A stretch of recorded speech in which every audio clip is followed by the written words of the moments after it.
어딜 감히 더러운 손을 대! 가난한 년이 재수 없게! 짝! 화려한 결혼식장 한복판, 시어머니의 손바닥이 신부의 뺨을 가차없이 내리꽂습니다. 단지 가난하다는 이유로 하객들 보는 앞에서 며느리를 짓밟은 시어머니. 하지만 그녀는 꿈에도 몰랐을 겁니다. 낡은 한복을 입고 구석에서 조용히 밥을 먹던 사돈이 사실은 시댁의 목숨줄을 쥐고 흔들 대한민국 최고의 큰손이었다는 사실을요. 사냥 시작해. 뼈 한 조각도 남기지 말고. 잠자던 맹수의 코털을 건드린 대가, 과연 그들은 감당할 수 있을까요? 시작하기 전에 무료로 눌러주시는 구독과 좋아요, 알림 설정은 똑순이 사랑방에 큰 힘이 됩니다. 지금 어디서 듣고 계신지 댓글 달아주세요. 그럼 지금부터 이야기를 시작하겠습니다. 여기는 서울 강남의 스카이라인이 한눈에 내려다 보이는 최고급 호텔, 그 중에서도 가장 비싸기로 소문난 다이아몬드 홀입니다. 천장에는 수천 개의 크리스털이 박힌 샹들리에가 은하수처럼 쏟아져 내리고 테이블마다 장식된 최고급 수국과 장미 향기가 홀 전체를 어지럽게 채우고 있네요. 하객들은 저마다 명품 가방과 보석을 자랑하며 샴페인 잔을 부딪히고 웃음소리가 클래식 연주와 섞여 화려하게 울려 퍼집니다. 하지만 이 눈부신 축제의 한가운데 마치 다른 세상처럼 찬바람이 쌩쌩 부는 곳이 딱 한 군데 있습니다. 바로 양가 혼주들이 앉아있는 메인 테이블입니다. 오늘의 시어머니 박미숙이 못마땅한 표정으로 혀를 차며 포크를 테이블 위에 거칠게 내려놓습니다. 달그락. 신경질적인 금소금이 정적을 깨고 온몸을 휘감은 다이아몬드 목걸이와 반지가 번쩍거립니다. 박미숙이 며느리 오하은을 위아래로 훑어보며 비웃음 섞인 목소리로 입을 열었습니다. 어휴, 내가 진짜 기가 막혀서. 예, 사돈. 지금 이 스테이크가 목구멍으로 넘어가요?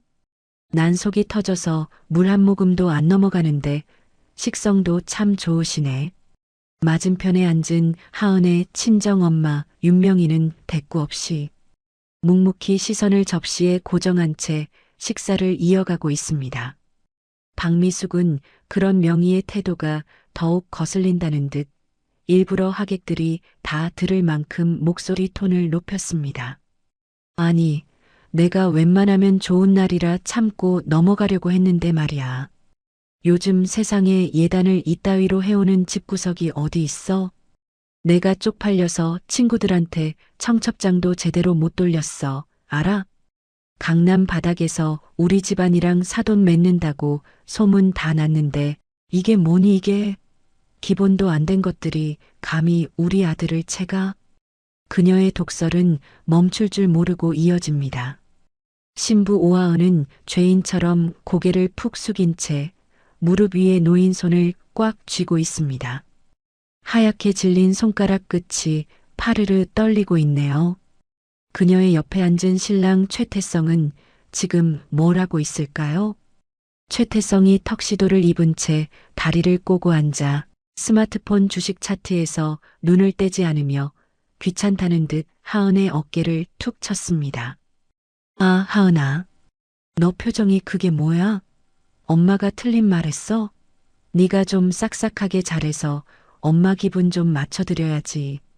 지금 너 때문에 분위기 다 망치고 있잖아. 웃어, 좀. 저기 김 전무님 보고 계시잖아. 인생에서 가장 행복해야 할 결혼식 날 남편이라는 작자가 아내의 눈물을 닦아주기는커녕 면박을 주고 있습니다. 그때 시아버지 최동훈이 거드름을 피우며 지나가던 지배인을 손가락으로 까딱까딱 불렀습니다. 최동훈이 냅킨을 바닥에 집어던지며 쩌렁쩌렁한 목소리로 호통을 쳤습니다. 아, 여기 지배인 오라 그래. 음식이 왜 이 모양이야? 고기가 질겨서 씹히지가 않잖아. 내가 VIP 손님들 모신다고 최고급으로 준비하라고 했어. 안 했어? 사돈댁 형편 맞춰준다고 제일 싼 코스로 했더니 아주 개밥을 내놨구먼 그래. 그는 일부러 명희를 쳐다보며 비릿한 웃음을 흘렸습니다. 명희는 색이 바랜 낡은 옥색 한복을 입고 화려한 시댁 식구들 사이에서 마치 투명 인간처럼 앉아 있었습니다. 주변 테이블에 앉은 시댁 친지들이 그런 명희를 보며 자기들끼리 킥킥대며 귓속말을 주고받는 모습이 적나라하게 보입니다. 저 여자가 그 사돈이야? 꼴 좀 봐. 남편 없이 시장통에서 생선 판다더니 옷에서 비린내 나는 것 같지 않아? 쉬 들려. 근데 진짜 급이 안 맞긴 하다. 우리 태성이가 뭐가 아쉬워서 저런 집이랑 결혼을 했을까? 며느리가 임신해서 발목 잡은 거 아니야? 온갖 모욕과 수군거림이 화살처럼 날아와 꽂히는 가운데 하은은 더 이상 견딜 수가 없었는지 휘청거리며 자리에서 일어났습니다. 떨리는 손으로 시어머니의 빈 물잔을 채워드리려던 참이었죠. 하은이 뷔페 코너에서 물과 음식을 담아 조심스럽게 돌아오던 그때였습니다. 식장을 뛰어다니며 장난치던 어린아이 하나가 하은의 풍성한 드레스 자락을 밟으며 다리에 쿵 하고 부딪혔습니다. 아! 하은의 중심이 무너지면서 손에 들고 있던 접시가 기울어졌습니다.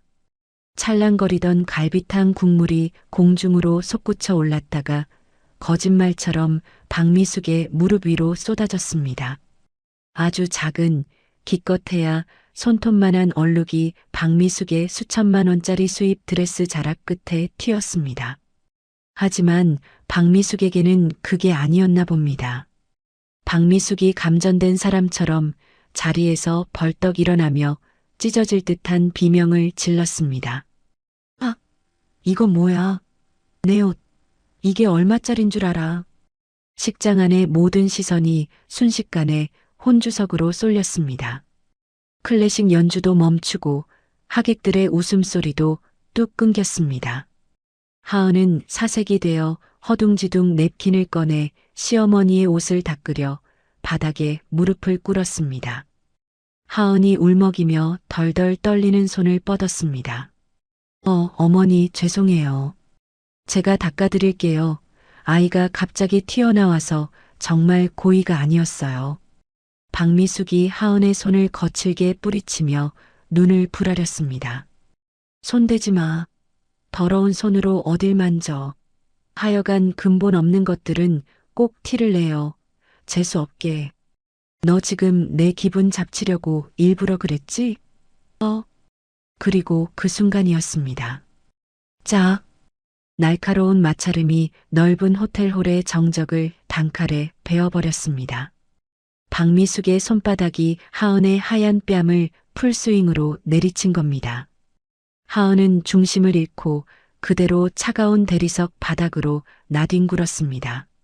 하객들이 입을 틀어막으며 웅성거리기 시작했습니다. 어머 세상에, 방금 봤어? 시어머니가 며느리 뺨을 때린 거야? 미쳤나 봐, 진짜. 아무리 화가 나도 그렇지 결혼식장에서 손찌검을 해? 하은은 얼얼한 뺨을 감싸쥐고 고개조차 들지 못합니다. 바닥에 주저앉은 그녀의 눈에서 기어이 참았던 눈물이 툭 하고 떨어져 대리석 바닥을 적십니다. 이 기막힌 상황에서 남편 최태성은 어떻게 했을까요?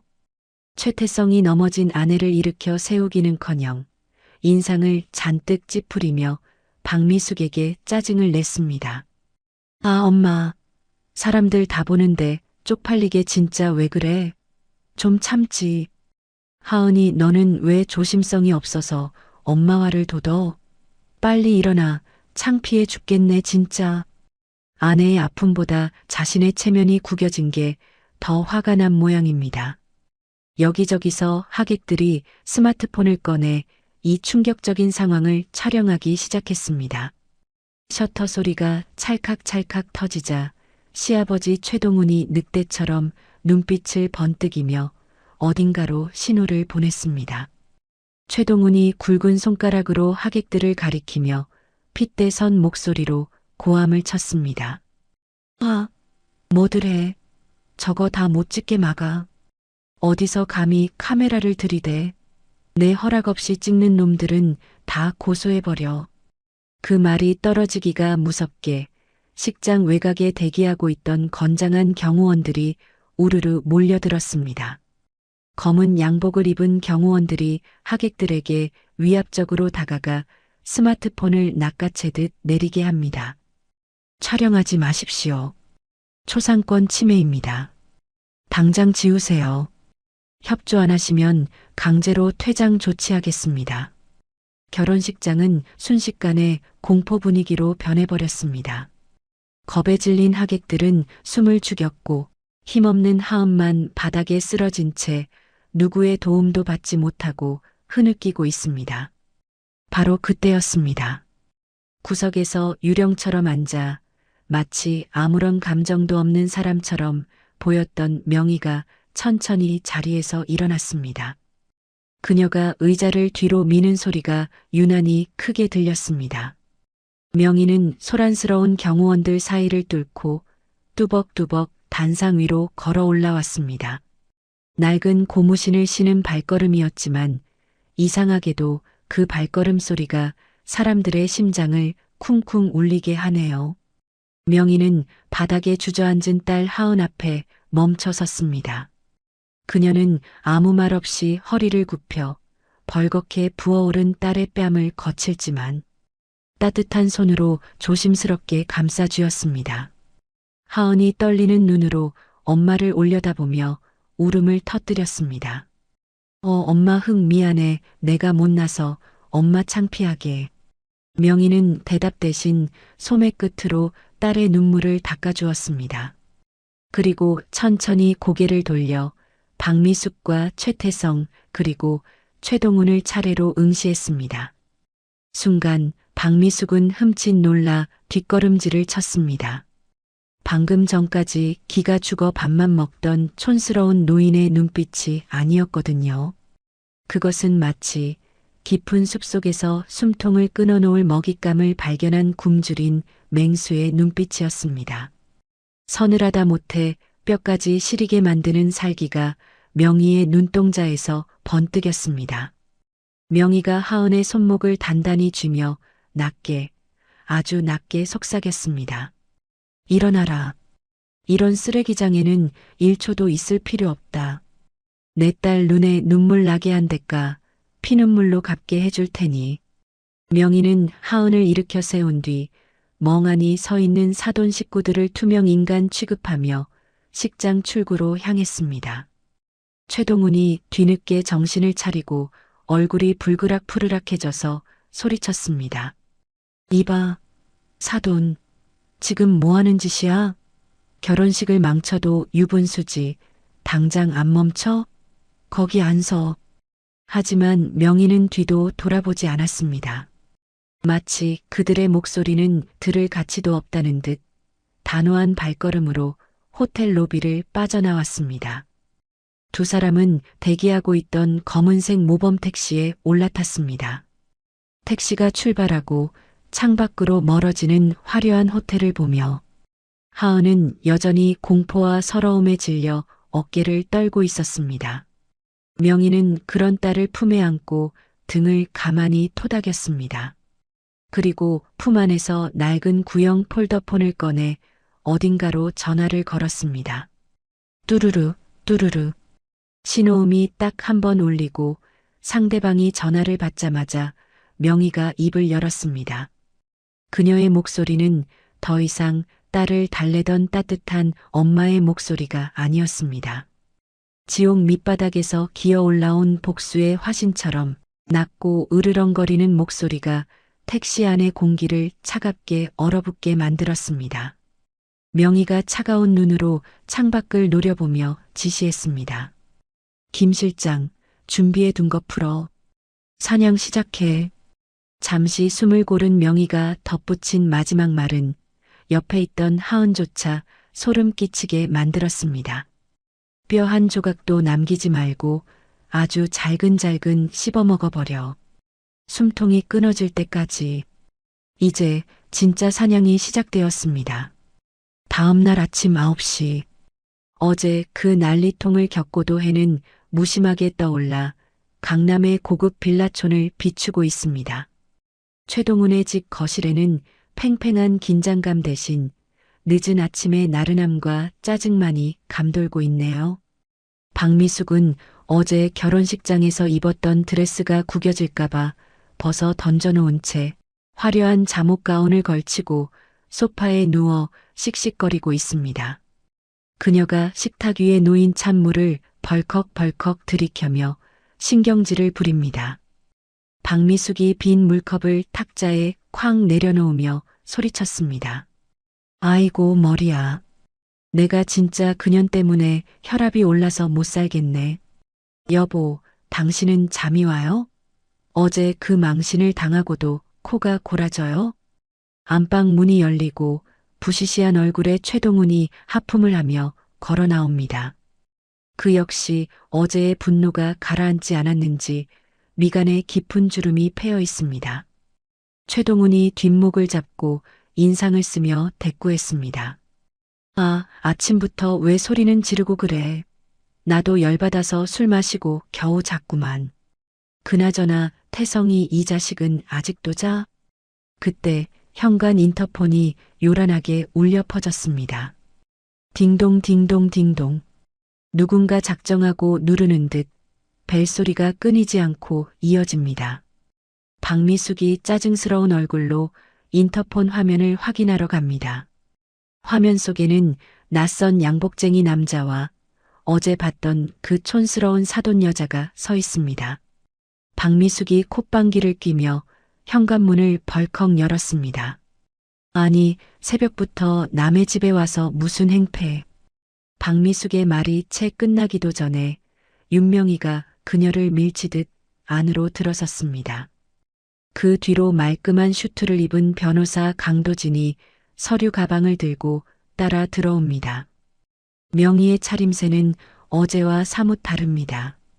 늘 입던 낡은 개량 한복 대신 한눈에 봐도 고급스러운 검은색 정장을 입고 있습니다. 하지만 박미숙의 눈에는 여전히 그녀가 시장바닥 장사꾼으로만 보이는 모양입니다. 박미숙이 기가 막히다는 듯 팔짱을 끼며 소리쳤습니다. 허, 참나. 어제는 도망치더니 이제 와서 비니려고 왔나 보네. 어림없어요. 내 아들 인생 망친 거 손해배상 다 청구할 거니까 그렇게 알아요. 명희는 대꾸할 가치도 없다는 듯 거실 한가운데 있는 대리석 테이블로 성큼성큼 걸어갔습니다. 그리고 도진에게 눈짓을 보냈습니다. 도진이 가방에서 두툼한 서류 봉투를 꺼내 테이블 위에 소리나게 던졌습니다. 탁! 서류 봉투가 미끄러지며 최동훈의 발치에 멈췄습니다. 최동훈이 바닥에 떨어진 서류를 주워들며 눈을 부라렸습니다. 이게 뭐야? 아침부터 재수없게. 도진이 안경을 고쳤으며 차갑고 건조한 사무적인 말투로 입을 열었습니다. 이혼 소송장, 위자료 청구서, 그리고 귀하의 재산에 대한 가압류 신청서입니다. 순간 거실에 정적이 흘렀습니다.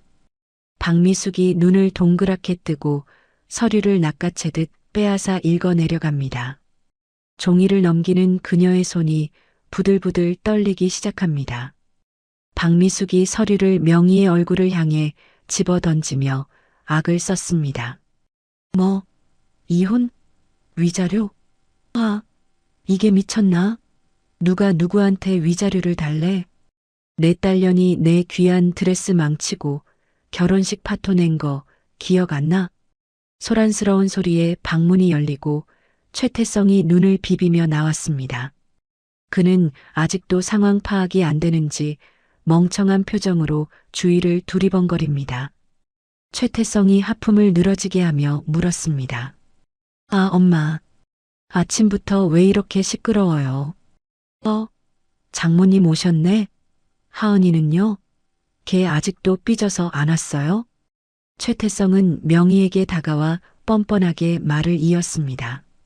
장모님, 하은이 보고 들어오라고 하세요. 남자가 사회생활 하다 보면 아내 좀 못 챙길 수도 있지. 그걸 꽁해가지고 친정으로 도망을 갑니까? 애가 교육이 좀 안 되어 있네. 명희는 싸늘한 눈으로 사위였던 남자의 얼굴을 빤히 쳐다보았습니다. 저런 놈에게 내 귀한 딸을 맡겼었다니 속에서 천불이 올라오지만 차가운 이성을 유지합니다. 도진이 최태성의 앞을 막아서며 냉소적인 미소를 지었습니다. 도진이 넥타이를 매만지며 말했습니다. 최태성 씨, 상황 파악이 좀 늦으시네요. 오하은 씨는 다시는 이 집에 돌아오지 않습니다. 그리고 교육 운운하시는데 가정폭력을 방관한 남편이 할 말은 아닌 것 같습니다만 박미숙이 코웃음을 치며 끼어들었습니다. 흥, 웃기고 있네. 야, 변호사 양반. 법 좋아하시네. 우리 태성이랑 걔 식 올리기 전에 이미 혼인 신고 마친 거 몰라? 법적으로 빼도 박도 못하는 부부라고. 이혼이 장난인 줄 알아? 걔가 나가면 유책 배우자는 그쪽이야. 박미숙은 혼인 신고가 마치 자신들의 강력한 무기라도 되는 양의기양양하게 떠들었습니다. 하지만 도진의 표정에는 여유가 넘칩니다. 도진이 고개를 끄덕이며 차분하게 대꾸했습니다. 아, 그거요? 오히려 감사합니다. 혼인신고를 미리 해주신 덕분에 단순 파혼이 아니라 법적 이혼 소송으로 진행할 수 있게 됐거든요. 덕분에 위자료 청구 액수도 훨씬 커졌고요. 가정폭력, 폭언, 부당한 대우 증거는 차고 넘칩니다. 박미숙의 얼굴이 불그락푸르락 변해갑니다. 그때 명희가 천천히 거실을 둘러보다가 장식장 앞에 멈춰 섰습니다. 장식장 안에는 최동훈이 애지중지하는 고려청자가 화려한 조명을 받으며 놓여 있습니다. 명희가 그 도자기를 한참 동안 뚫어지게 바라보더니 피식 헛웃음을 터뜨렸습니다. 명희가 도자기를 턱으로 가리키며 혼잣말처럼 중얼거렸습니다. 겉만 번지르르 하지 속은 가짜네. 딱 이 집구석 같아. 그 말을 들은 최동훈이 발끈하여 소리쳤습니다. 뭐라고? 이 여편니가 저게 얼마짜린 줄 알고 짓거려. 내 안목을 무시해. 감히 남의 집에 와서 행패를 부려. 당장 나가. 최동훈이 삿대질을 하며 명희에게 달려들 기세입니다. 명희는 눈 하나 깜짝하지 않고 고개를 돌려 최동훈을 정면으로 응시했습니다. 그녀의 눈빛이 어찌나 매서운지 최동훈은 흠칫 놀라 멈칫했습니다. 명희가 싸늘하게 웃으며 쏘아붙였습니다. 안목? 똥인지 된장인지도 구분 못하는 주제에 무슨 안목. 저런 싸구려 가짜를 진품인 줄 알고 모시는 꼴이나 귀한 며느리 하녀 취급하는 꼴이나 아주 똑같아. 수준하고는. 최동훈은 너무 화가 나서 말문이 막혀 헐떡거립니다. 박미숙이 참지 못하고 명희의 머리채를 잡으려 달려들었습니다. 이 미친년이 돌았나? 어디서 주둥이를 놀려. 하지만 박미숙의 손이 닿기도 전에 도진이 재빠르게 앞을 막아서며 그녀의 팔을 제지했습니다. 그리고 품에서 태블릿 PC를 꺼내 화면을 켰습니다. 도진이 태블릿 화면을 박미숙의 눈앞에 들이밀며 말했습니다. 폭행 추가하고 싶으시면 하시죠. 이미 어제 예식장에서 확보한 증거 영상도 충분하니까요. 화면 속에는 어제 결혼식장의 풍경이 고스란히 담겨 있습니다. 박미숙이 하은의 뺨을 때리는 장면, 그리고 최동훈의 지시를 받은 경호원들이 하객들을 위협하며 휴대폰을 뺏는 장면이 선명하게 재생됩니다. 찍지 마. 다 뺏어. 내 옷. 이게 얼마짜린 줄 알아. 영상 속에서 흘러나오는 자신들의 목소리에 시댁 식구들의 얼굴이 사색이 되었습니다. 최태성이 당황하며 말을 더듬었습니다. 아니, 저게 왜. 도진이 화면을 끄며 서늘하게 경고했습니다. 특수폭행, 협박, 강요죄, 그리고 다수의 하객을 상대로 한 불법적인 위력 행사. 이 정도면 징역형도 가능한 거 아시죠? 합의는 없습니다. 박미숙이 바들바들 떨며 주저앉았습니다. 자신들이 저지른 일이 단순히 집안 싸움이 아니라 범죄가 될 수 있다는 사실을 이제야 깨달은 듯합니다. 하지만 최동훈은 여전히 자존심을 굽히지 않습니다. 최동훈이 씩씩거리며 소리쳤습니다. 흥, 변호사 나부랭이 데려와서 겁주면 내가 무서워할 줄 알아? 나 최동훈이야. 내 뒤에 누가 있는지 알아? 내가 아는 검사만 몇 명인데. 명희는 그런 최동훈을 보며 가소롭다는 듯 입꼬리를 살짝 올렸습니다. 마치 철없는 어린아이의 투정을 보는 듯한 눈빛입니다. 명희가 천천히 현관 쪽으로 몸을 돌리며 등 뒤로 마지막 한마디를 던졌습니다. 그 목소리는 크지 않았지만 거실 전체를 쩌렁쩌렁하게 울릴 만큼 묵직했습니다. 명희가 현관문을 열다 말고 멈춰서서 나직하게 말했습니다. 일주일 주지. 최동훈이 멍하니 되물었습니다. 뭐? 명희가 고개를 살짝 돌려 공포에 질린 세 사람을 한 번씩 훑어보았습니다. 이 집 비우는 시간. 일주일이면 충분하겠지? 짐 싸서 나갈 준비나 해도. 무슨 소리야. 이게 내 집인데 내가 왜 나가. 최동훈이 발악하듯 소리쳤지만 명희는 대답 대신 쾅 소리가 나게 현관문을 닫아버렸습니다. 남겨진 거실에는 숨막히는 정적만이 감돕니다. 박미숙이 헝클어진 머리를 쥐어뜯으며 비명을 질렀습니다. 아, 저 여자가 진짜 미쳤나 봐. 여보, 어떻게 좀 해봐요. 저거 다 뻥카지? 그렇지? 최태성은 겁을 집어먹고 소파 구석으로 도망치듯 물러나 앉아 떨리는 손으로 휴대폰을 만지작거립니다. 최동훈은 분을 이기지 못해 씩씩거리면서도 명희가 마지막에 남긴 눈빛이 자꾸만 마음에 걸려 등골이 서늘해집니다. 그 눈빛은 단순한 화풀이가 아니었습니다. 자신이 평생 쌓아올린 모든 것을 무너뜨릴 수도 있을 것 같은 근원적인 공포가 담겨 있었습니다. 최동훈이 애써 불안감을 감추며 큰 소리쳤습니다. 걱정 마. 감히 땡전 한 푼 없는 것들이 소송은 무슨 소송이야? 변호사 비용도 없어서 쩔쩔맬 게 뻔해. 내가 아주 박살을 내줄 테니까. 하지만 그의 목소리는 미세하게 떨리고 있었습니다. 그 시각 빌라 밖으로 나온 명희와 도진은 대기하고 있던 검은색 세단에 올랐습니다. 차 문이 닫히자마자 명희는 쓰고 있던 선글라스를 벗으며 깊은 한숨을 내쉬었습니다. 도진이 운전석에 앉아 백미러로 명희를 살피며 조심스럽게 물었습니다. 회장님, 괜찮으십니까? 저런 쓰레기들 상대하시는 거 피곤하실 텐데요. 명희가 창밖을 바라보며 차갑게 대답했습니다.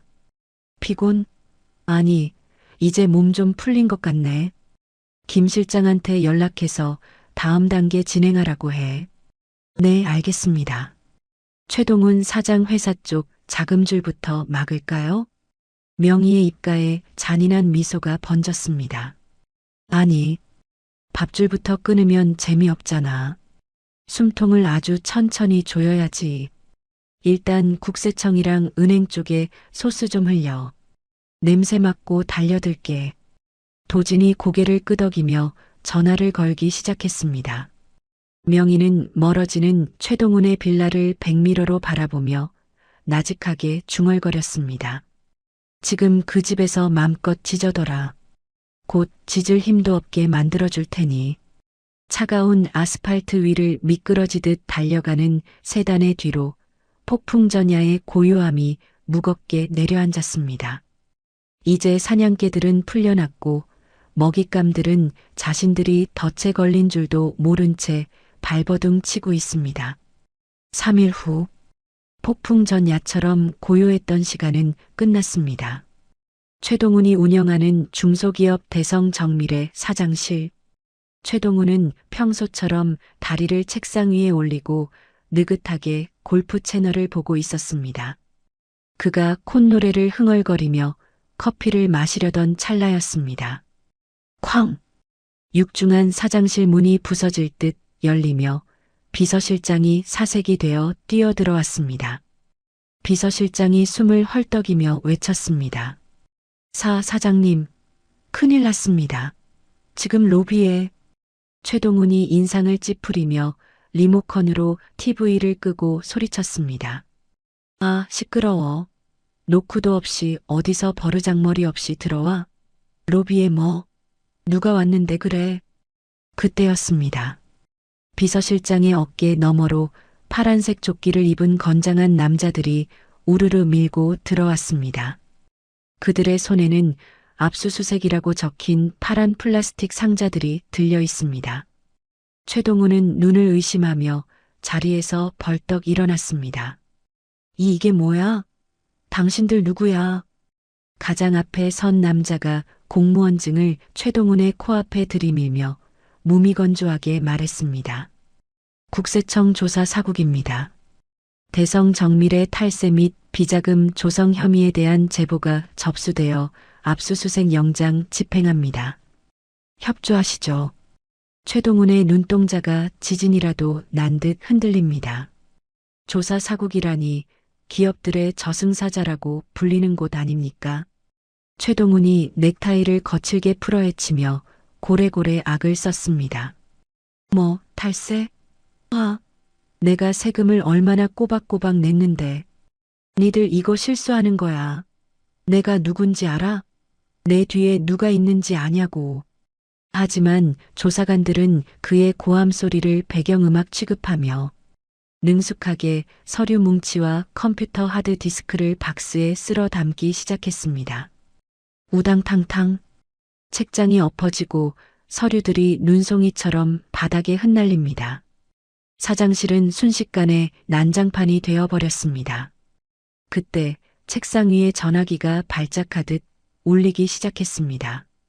따르릉, 따르릉, 따르릉. 최동훈이 씩씩거리며 수화기를 낚아채듯 들었습니다. 여보세요. 누구야? 수화기 너머에서 주거래 은행 지점장의 다급하고 냉정한 목소리가 들려왔습니다. 아, 최 사장님.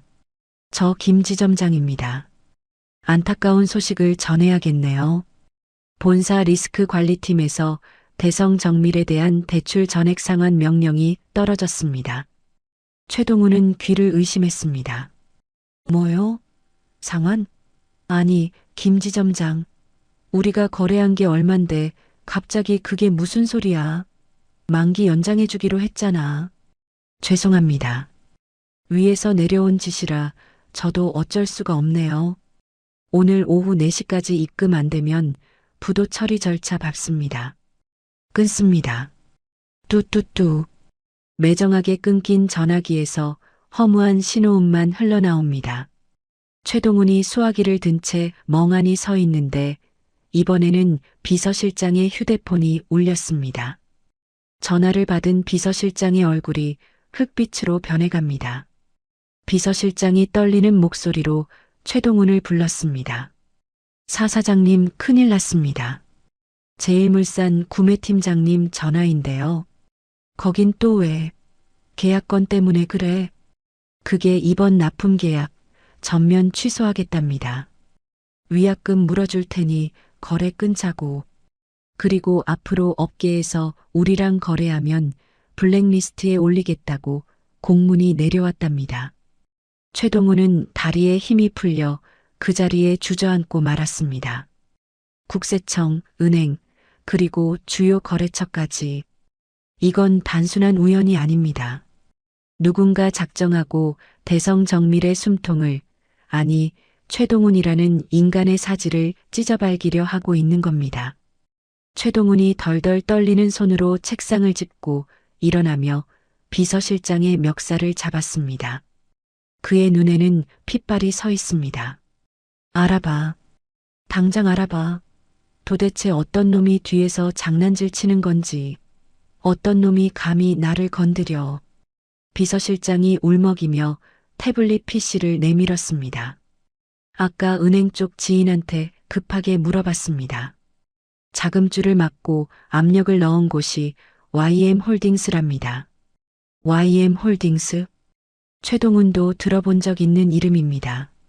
최근 몇 년 사이 대한민국 투자업계를 쥐락펴락한다는 괴물 같은 회사. 하지만 회장의 얼굴도 나이도 알려지지 않아 유령 기업이라고 불리는 곳이죠. 최동훈이 멱살을 풀고 비틀거리며 중얼거렸습니다. 거기가 왜 나랑 일면식도 없는 곳인데 왜?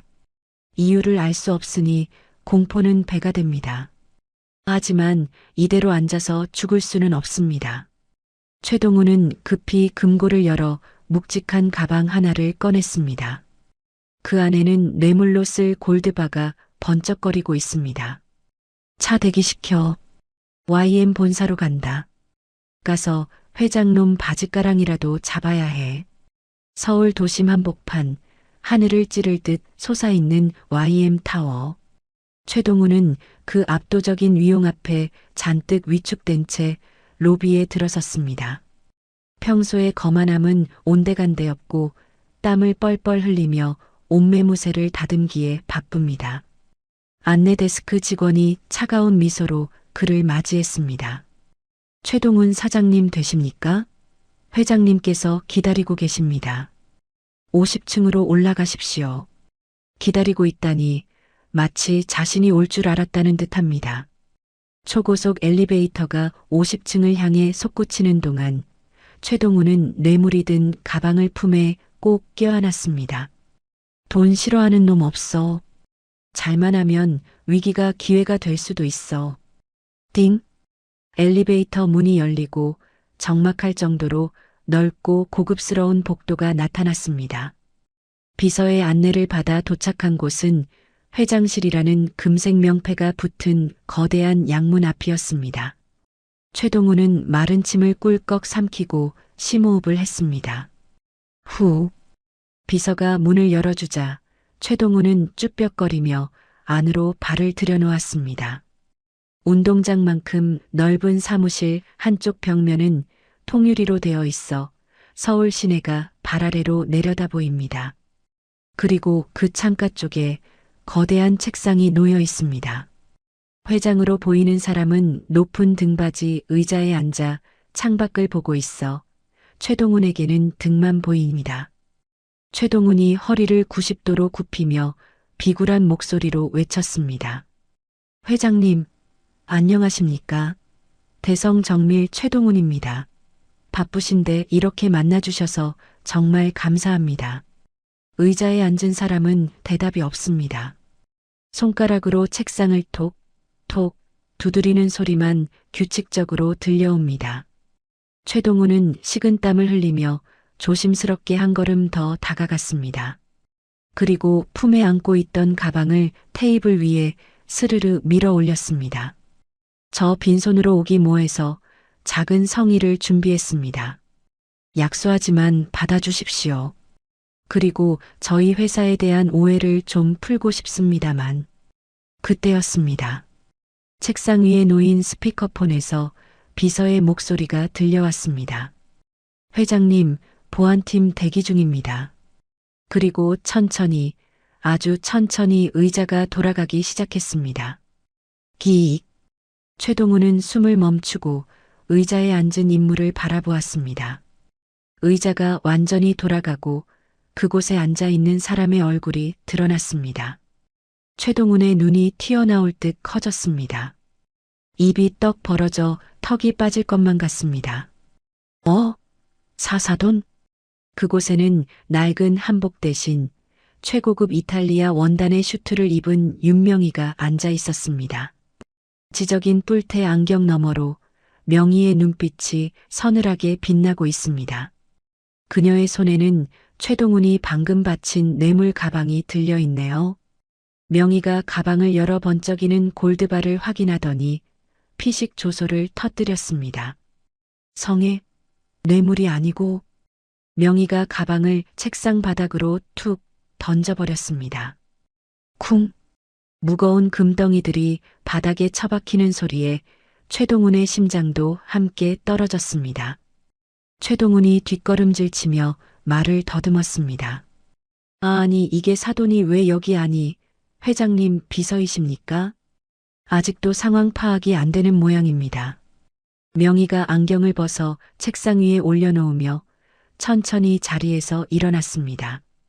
그녀의 뒤로 서울 시내의 전경이 후광처럼 펼쳐지며 압도적인 분위기를 자아냅니다. 명희가 또각또각 소리를 내며 책상 앞으로 걸어 나와 최동훈의 코앞에 섰습니다. 명희가 팔짱을 끼고 고개를 기울이며 싸늘하게 물었습니다. 비서? 내 회사인데 내가 왜 비서를 해? 안목 없는 건 여전하네. 최 사장. 회사요? 그럼 YM홀딩스가 사돈 거? 최동훈은 다리에 힘이 풀려 그 자리에 털썩 주저앉고 말았습니다.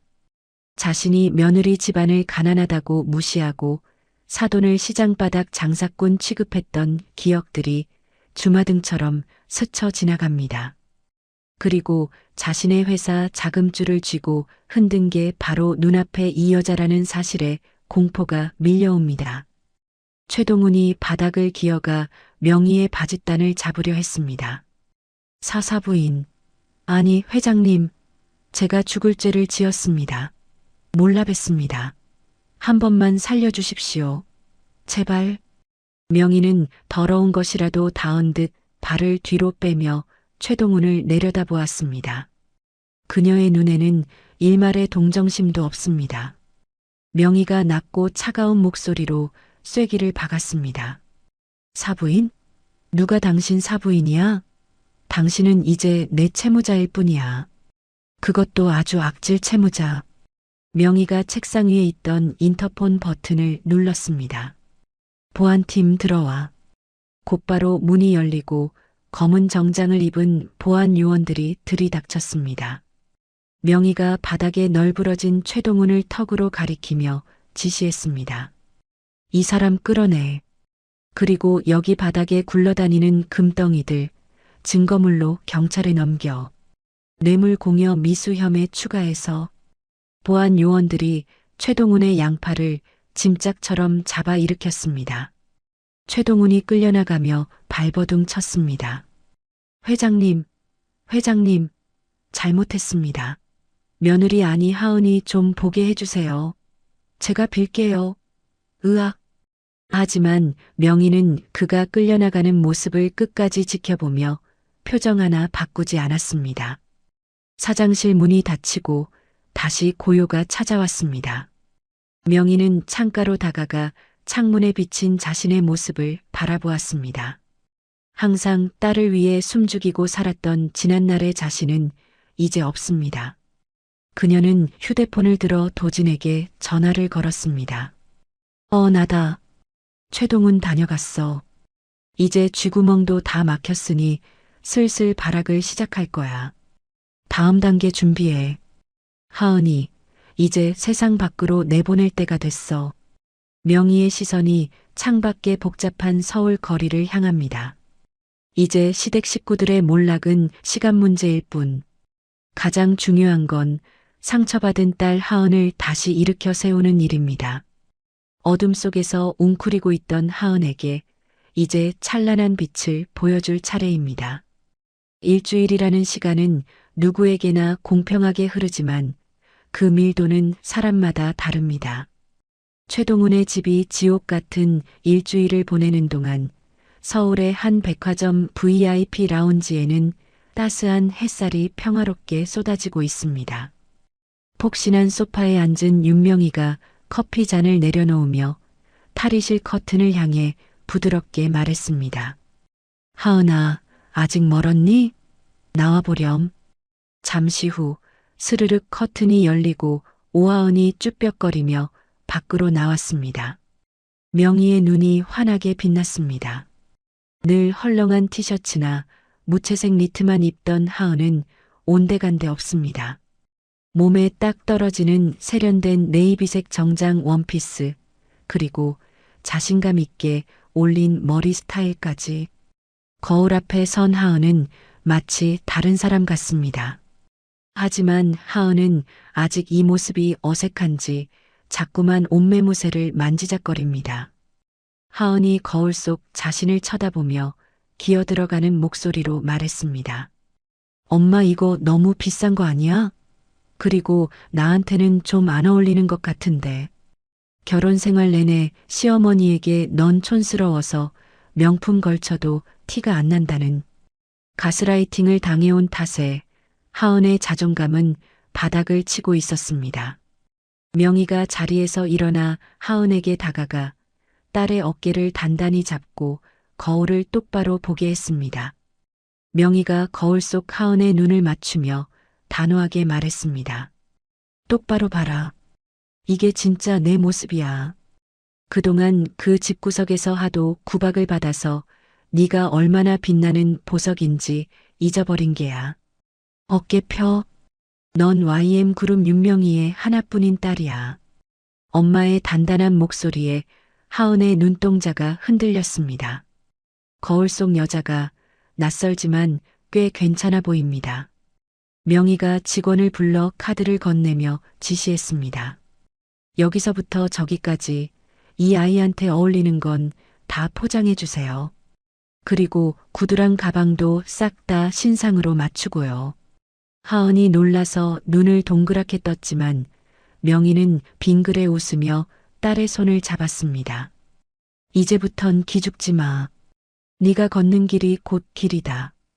다음 날 아침 강남 테헤란로에 위치한 법무법인 정의 사무실. 하은은 오늘부터 이곳의 사무장으로 첫 출근을 했습니다. 강도진 변호사가 자신의 넓은 사무실 한쪽에 하은의 자리를 마련해 주었죠. 책상 위에는 사무장 오하은이라고 적힌 명패가 반짝이고 있습니다. 하은은 떨리는 손으로 명패를 쓰다듬어 봅니다.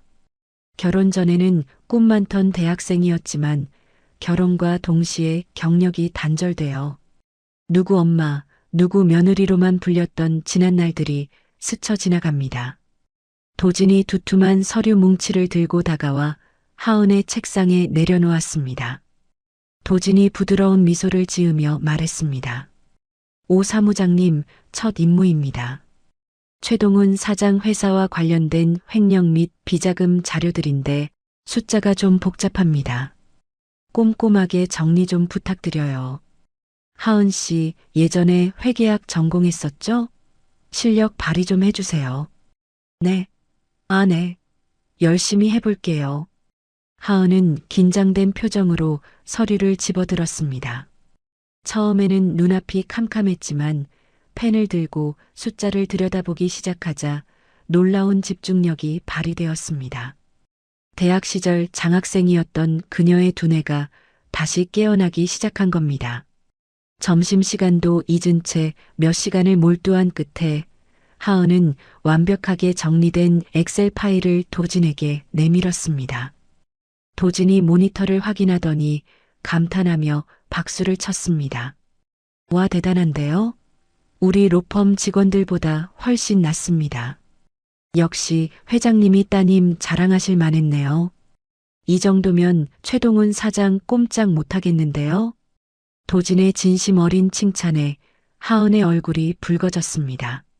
누군가에게 인정받는다는 느낌, 자신이 쓸모 있는 사람이라는 느낌. 그것은 명품 옷을 입었을 때보다 훨씬 더 큰 충만감을 주었습니다. 하은이 수줍게 웃으며 대답했습니다. 고마워요, 변호사님. 저 사실 걱정 많이 했거든요. 제가 잘할 수 있을지. 도진이 하은을 지그시 바라보며 말했습니다. 하은 씨는 충분히 능력 있는 사람입니다. 그동안 날개를 접고 있었을 뿐이죠. 이제 활짝 펴고 날아오르기만 하면 됩니다. 자, 오늘 첫 출근 기념으로 제가 근사한 곳에서 저녁 쏘겠습니다. 가시죠. 그날 저녁 청담동의 화려한 라운지 바바. 도진은 하은을 데리고 꽤나 시끄럽고 힙한 곳으로 들어왔습니다. 화려한 조명과 음악 소리, 그리고 세련된 옷차림의 사람들. 하은은 이런 곳이 처음이라 조금 위축되었지만 도진이 자연스럽게 에스코트해준 덕분에 창가 쪽 좋은 자리에 앉을 수 있었습니다. 도진이 칵테일 2잔을 주문하고 하은에게 물었습니다. 분위기 좀 낯설죠? 가끔은 이런 데서 스트레스 푸는 것도 필요해요. 그리고 사실 여기가 최태성 씨가 자주 출몰하는 구역이기도 하고요. 네, 태성 씨가요? 하은이 놀라서 묻는 순간 거짓말처럼 입구 쪽에서 시끄러운 소리가 들려왔습니다. 아, 내가 누군지 알아? 여기 매니저 나오라 그래. 술값이 이게 말이 돼? 익숙한 목소리, 익숙한 진상짓. 최태성이었습니다. 그는 이미 만취한 상태로 친구들과 어울려 웨이터에게 시비를 걸고 있었습니다. 집안이 풍비박산나고 아버지가 쓰러질 위기인데도 정신 못 차리고 술판을 벌이고 있는 꼴이라니. 하은은 그 모습을 보자 가슴이 철렁 내려앉기는커녕 싸늘하게 식어버리는 것을 느꼈습니다. 내가 저런 남자를 믿고 평생을 약속했었다니. 한심함을 넘어 혐오감이 밀려옵니다. 그때 비틀거리며 화장실 쪽으로 걸어오던 최태성이 창가에 앉은 하은을 발견했습니다. 최태성은 눈을 가늘게 뜨고 하은을 위아래로 훑어보았습니다. 세련된 정장에 화려한 메이크업, 그리고 옆에 앉은 잘생긴 남자까지 자신이 알던 촌스러운 아내의 모습이 아닙니다. 최태성이 비틀비틀 다가와 하은의 테이블을 손바닥으로 쾅 내리쳤습니다. 이게 누구야? 오하은 아니야? 야, 너 꼴이 이게 뭐냐? 집 나가더니 아주 살판났네. 옷은 또 어디서 훔쳐 입었어? 최태성의 입에서 역한 술 냄새가 확 풍겼습니다. 도진이 자리에서 일어나려 했지만 하은이 손을 들어 그를 제지했습니다. 그리고 천천히 고개를 들어 최태성을 똑바로 올려다보았습니다. 하은의 눈빛에는 더 이상 두려움이 없습니다. 하은이 차갑게 입을 열었습니다. 남의 테이블 와서 행패 부리지 말고 꺼져. 냄새나니까. 최태성은 예상치 못한 하은의 반응에 잠시 멍해졌습니다. 평소 같으면 미안해, 여보하며 쩔쩔맸을 여자가 눈을 똑바로 뜨고 꺼지라니요. 자존심이 상한 최태성이 얼굴을 붉히며 하은의 팔목을 거칠게 낚아챘습니다. 이게 진짜 돌았나? 남편을 보고 꺼져? 너 당장 집에 안 들어가? 어디서 외간 남자랑 히히덕거리고 있어. 그 순간 하은이 반대편 손으로 최태성의 손을 매섭게 뿌리쳤습니다. 그리고 들고 있던 칵테일 잔의 물을 최태성의 얼굴에 확 끼얹었습니다. 착! 얼음과 함께 붉은 액체가 최태성의 얼굴을 타고 흘러내립니다. 주변의 시선이 집중되고 음악 소리가 멈춘 듯 정적이 흘렀습니다. 최태성이 눈도 못 뜨고 어프어프하는 사이 하은이 또렷한 목소리로 일갈했습니다. 남편? 누가 내 남편이야? 우린 이미 끝났어. 그리고 당신 접근 금지 가처분 신청 못 받았어? 이거 명백한 위반이야. 경찰 부르기 전에 당장 내 눈앞에서 사라져. 하은의 카리스마에 눌려 최태성은 꼼짝도 못하고 입만 벙긋거립니다.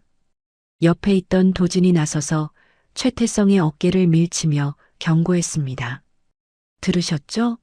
접근 금지 명령 위반으로 현행범 체포되고 싶지 않으면 지금 당장 나가시는 게 좋을 겁니다. CCTV 다 찍히고 있습니다. 최태성은 도진의 날카로운 눈빛과 주변 사람들의 수군거림을 견디지 못하고 씩씩거리며 뒷걸음질 쳤습니다. 두고 보자. 너 나중에 후회할 줄 알아. 최태성이 도망치듯 발을 빠져나가자 하은은 그제야 긴장이 풀린 듯 깊은 숨을 내쉬었습니다. 하지만 그녀의 표정은 어둡지 않았습니다. 오히려 난생 처음 느껴보는 묘한 해방감에 가슴이 벅차올랐습니다. 도진이 손수건을 건네며 부드럽게 물었습니다. 괜찮아요? 하은이 손수건을 받아들며 환하게 웃었습니다. 네. 아니요. 사실 엄청 떨렸어요. 근데 속이 너무 시원해요. 저 이제 진짜 예전의 오하은이 아닌 것 같아요. 도진도 마주보며 웃었습니다. 축하해요. 진짜 홀로서기에 성공하신 걸. 한편 그 시각 명희의 서재. 창밖으로 쏟아지는 달빛을 등지고 앉은 명희가 도진으로부터 보고 전화를 받고 있습니다. 휴대폰 너머로 들려오는 도진의 목소리는 밝았습니다. 회장님, 하은 씨가 아주 멋지게 해냈습니다. 최태성 그 친구 꼬리를 내리고 도망갔습니다. 명희의 입가에 옅은 미소가 번졌습니다. 그래, 내 딸답니다. 이제 하은이도 준비가 끝난 것 같군. 명희는 전화를 끊고 책상 위에 놓인 달력을 바라보았습니다. 붉은 동그라미가 쳐진 날짜가 내일로 다가와 있습니다. 그녀는 인터폰을 눌러 비서실장을 호출했습니다. 김 실장, 내일 아침 일찍 이사회 소집해. 안건은 대성 정밀 채권 회수 및 경영권 인수야. 비서실장의 놀란 목소리가 들려왔습니다. 회장님, 바로 인수로 가시겠습니까? 최동훈 사장이 가만히 있지 않을 텐데요. 명희가 찻잔을 천천히 돌리며 차갑게 대답했습니다. 가만히 안 있으면 어쩔 건데? 이미 그 회사 주식 담보로 잡힌 게 절반이 넘어. 내일부로 대성 정밀 주인은 바뀐다. 최동훈한테 전해. 내일 아침 내 사무실로 와서 도장 찍고 나가라고. 명희의 눈빛이 밤보다 더 어둡게 가라앉았습니다. 이제 그 집안 기둥뿌리를 뽑을 시간이야. 하은의 각성과 명희의 결정타. 두 모녀의 합동작전이 이제 정점을 향해 치닫고 있습니다. 밤은 깊어가지만 다가올 내일은 최동훈 일가에게 가장 잔인한 아침이 될 것입니다. 그날 밤 최동훈의 집은 초상집보다 더한 침묵과 공포에 휩싸여 있습니다. 거실 소파에 널브러진 최동훈은 넥타이도 풀지 못한 채 넋이 나간 사람처럼 천장만 올려다보고 있네요. 그의 옆에는 빈 양주병이 굴러다니고 있습니다. 박미숙이 불안한 눈빛으로 손톱을 물어뜯으며 남편을 다그칩니다. 박미숙이 최동훈의 팔을 흔들며 소리쳤습니다. 여보, 말 좀 해봐요. YM 회장인지 뭔지 만나고 왔다면서요? 뭐래요? 우리 회사 돈줄 막은 거 풀어준대요. 최태성도 옆에서 거들며 징징거립니다. 아빠, 나 카드 정지됐더라. 친구들 앞에서 망신당해 죽는 줄 알았어. 빨리 해결 좀 해줘요. 최동훈이 퀭한 눈으로 두 사람을 번갈아 쳐다보더니 기가 막힌다는 듯 허탈한 웃음을 터뜨립니다. 흐흐흐흐흐 해결? 그래, 해결이 낫지. 아주 완벽하게 끝장나는 걸로. 최동훈이 갑자기 벌떡 일어나 고함을 질렀습니다. 이 멍청한 여편네야. 네가 사람 보는 눈이 그렇게 없어서 집안을 이 꼴로 만들어? 그 YM 홀딩스 회장이 누군지 알아? 박미숙이 깜짝 놀라 뒤로 물러나며 물었습니다. 누군데요? 내가 아는 사람이에요? 네가 며느리 뺨 때리고 가난하다고 무시했던 그 사돈. 오하은이 애미 윤명희가 바로 그 회장이라고.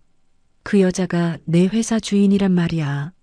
순간 박미숙과 최태성의 입이 떡 벌어졌습니다. 시간이 멈춘 듯 정적이 흘렀습니다. 박미숙이 믿을 수 없다는 듯 고개를 세차게 저으며 소리쳤습니다. 거짓말. 말도 안 돼. 그 시장바닥 생선 비린내 나는 여자가, 그 꼬질꼬질한 한복 입고 있던 여자가 회장이라고? 당신 미쳤어요? 어디서 헛소리를 듣고 와서 그래. 최동훈이 답답한 마음에 가슴을 치며 울부짖었습니다. 내가 내 두 눈으로 똑똑히 봤어. 그 여자가 내 뇌물 가방을 쓰레기 취급하며 던지더란 말이야. 우린 이제 다 죽었어. 내일이면 회사 넘어가고 이 집도 경매로 넘어갈 거야. 우린 길바닥에 나앉는 거라고. 그제야 사태의 심각성을 깨달은 박미숙의 얼굴이 백지장처럼 하얗게 질렸습니다. 다리에 힘이 풀린 그녀가 바닥에 주저앉으며 덜덜 떨기 시작합니다. 어떡해 여보. 그럼 내 보석들은? 내 명품 가방들은? 그거라도 팔면 되잖아. 박미숙이 미친 사람처럼 드레스룸으로 뛰어들어갔습니다. 그녀는 장식장에 진열된 샤넬, 에르메스 가방들을 마구잡이로 꺼내 바닥에 던졌습니다. 이거 팔면 돼. 이거 다 팔면 몇 억은 나와. 태성아, 빨리 가방 가져와. 담아. 하지만 최동훈이 따라 들어와 박미숙의 손목을 거칠게 낚아챘습니다. 소용없어. 이미 가압류 딱지 붙을 예정이라 반출 금지야. 그거 하나라도 들고 나가면 횡령으로 쇠고랑 찬다고. 박미숙이 가방을 품에 안고 오열했습니다. 안 돼. 내 건데. 내가 이걸 어떻게 모은 건데. 으앙. 하은이 그년이 우리를 속였어. 꽃뱀 같은 년들이 작정을 하고 들어와서 뒤통수를 쳐? 내가 가만 안 둬. 최동훈이 박미숙의 뺨을 때릴 듯 손을 치켜들었다가 내리며 절규했습니다. 시끄러워. 네가 주둥이만 안 놀렸어도 결혼식장에서 그 사단만 안 냈어도 이 지경까진 안 왔어. 당장 내일 아침에 가서 빌어. 무릎이 닳도록 빌라고. 다음 날 아침 윤명희의 붉은 벽돌집 앞. 평화로운 주택가에 어울리지 않는 기이한 풍경이 펼쳐졌습니다. 최동훈, 박미숙, 최태성 세 사람이 대문 앞에 나란히 무릎을 꿇고 앉아 있습니다. 지나가던 동네 주민들이 힐끔거리고 등교하던 학생들은 휴대폰을 꺼내 킥킥대며 사진을 찍습니다. 하지만 그들에게는 창피함을 느낄 여유조차 없습니다. 박미숙은 화장도 하지 않은 민낯에 헝클어진 머리를 하고 대문을 향해 닭똥 같은 눈물을 흘리며 곡을 합니다. 아이고 사부인, 제가 죽을 죄를 지었습니다. 한 번만 용서해 주세요. 제가 미쳤었나 봐요. 문 좀 열어주세요. 네. 최동훈도 대문에 머리를 박으며 애원합니다. 회장님, 제발 얼굴 한 번만 뵙게 해주십시오. 제가 시키는 대로 다 하겠습니다. 회사만은 제발 회사만은 살려주십시오.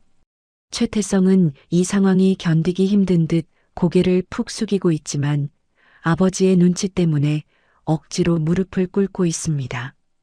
1시간, 2시간 시간이 흘러도 대문은 굳게 닫혀 열릴 줄을 모릅니다. 그때 대문 옆에 달린 인터폰 스피커에서 치직거리는 소리와 함께 명희의 목소리가 흘러나왔습니다. 누구세요? 아침부터 남의 집 앞에서 시끄럽게. 세 사람은 감전된 듯 인터폰 앞으로 기어갔습니다. 박미숙이 인터폰 카메라에 얼굴을 들이밀며 울부짖었습니다. 사부인, 저예요. 태성 엄마. 제가 잘못했어요.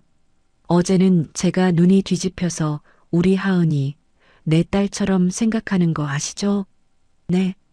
명희의 차가운 웃음소리가 스피커를 타고 들려왔습니다.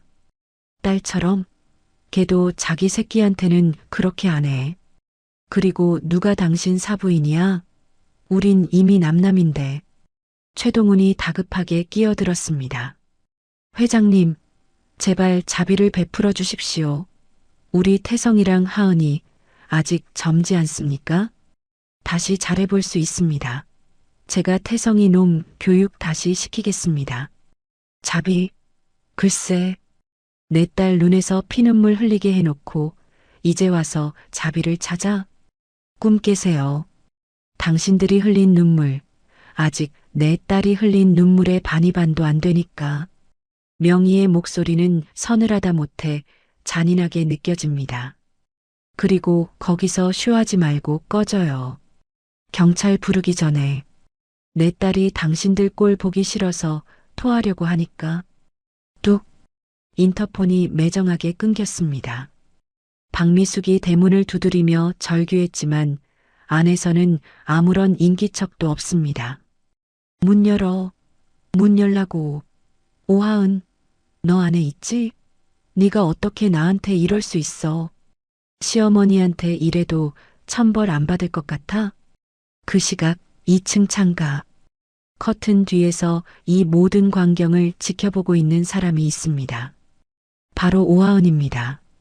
하은은 무표정한 얼굴로 창문 너머 바닥을 기고 있는 시댁 식구들을 내려다보고 있습니다. 예전 같았으면 마음이 약해져서 엄마 저렇게까지 해야 해? 라고 물었을지도 모릅니다. 하지만 지금 하은의 눈에는 그들이 사람이 아닌 탐욕스러운 괴물로 보일 뿐입니다.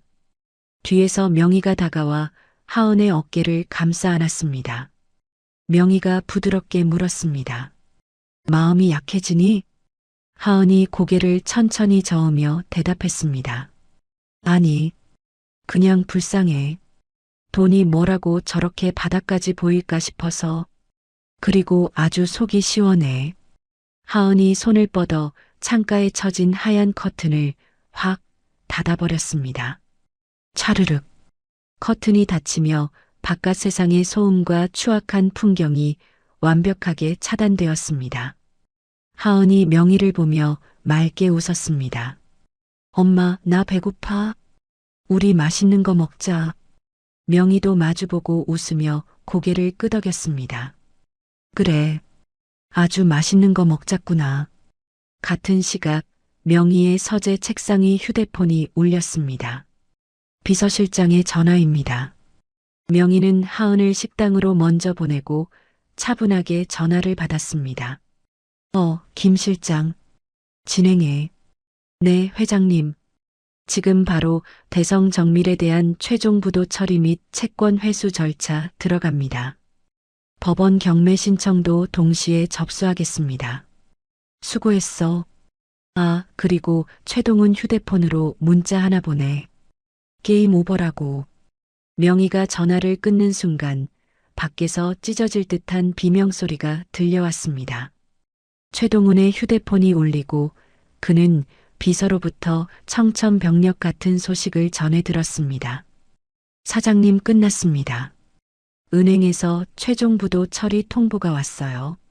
공장 가동 멈췄고 직원들도 다 도망갔습니다. 이제 다 끝났습니다. 최동훈은 휴대폰을 손에서 놓치고 가슴을 부여잡으며 숨을 헐떡였습니다. 내 회사 내 돈. 최동훈의 얼굴이 보라색으로 변하더니 그대로 뒤로 넘어가며 아스팔트 바닥에 머리를 찧었습니다. 쿵. 박미숙이 기겁을 하며 쓰러진 남편을 흔들었습니다. 여보, 정신 차려. 태성아, 119, 빨리 119 불러. 최태성이 벌벌 떨며 휴대폰을 꺼냈지만 손이 너무 떨려 번호조차 제대로 누르지 못합니다. 구급차 사이렌 소리가 멀리서 들려오고 동네 사람들이 웅성거리며 몰려듭니다.